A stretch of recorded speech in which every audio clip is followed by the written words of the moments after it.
மாண்புமிகு முதலமைச்சருடைய செயல்பாடுகள் ஒட்டுமொத்த நாடே பாராட்டும் வகையில் இருக்கிறது. தமிழக சட்டமன்றத்தில் ஆளும் கட்சி எதிர்கட்சி என்று எதிரும் புதிருமாக பேசாமல் இருந்த அந்த கட்டமைப்பை உடைத்து தமிழ்நாட்டுடைய பாரம்பரிய பண்பாட்டை நம்முடைய முதலமைச்சர் இன்றைக்கு பாதுகாத்திருக்கிறார்.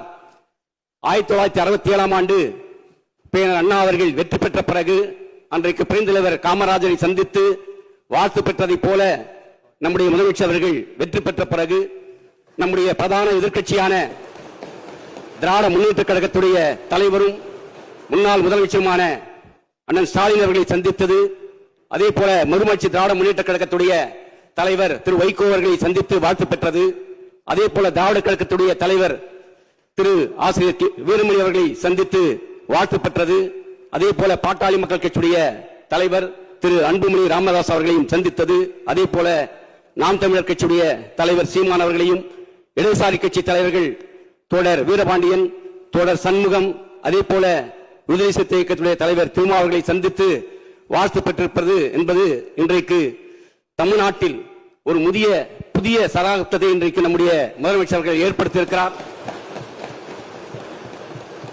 அதோடு மட்டுமல்லாமல் தான் ஆட்சியேற்ற அதே மேடையில் அதே பொழுதில் 3 கோப்புகளை கையெழுத்திட்டு ஒட்டுமொத்த தமிழ் மக்களையும் மகிழ்ச்சியிலே ஆழ்த்தியிருக்கிறார்.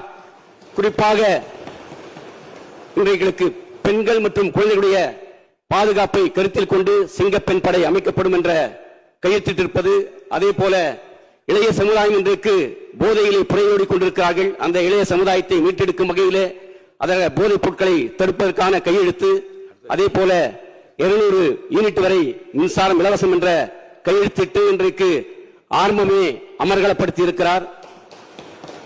ஆகவே தொடர்ந்து தேர்தல் நேரத்தில் கொடுத்த வாக்குறுதிகளை நிறைவேற்ற வேண்டும் எதிர்பார்ப்போடு தமிழ்நாட்டு மக்கள் காத்திருக்கிறார்கள். அந்த எதிர்பார்ப்புகளை நிறைவேற்ற வேண்டும் என்று கேட்டு மீண்டும் ஒருமுறை நம்முடைய மாண்புமிகு முதலமைச்சர்களுக்கு வாழ்த்துக்களையும் பாராட்டுகளையும் தெரிவித்து என்னுடைய உரையை நிறைவு செய்துள்ளேன். நன்றி, வணக்கம்.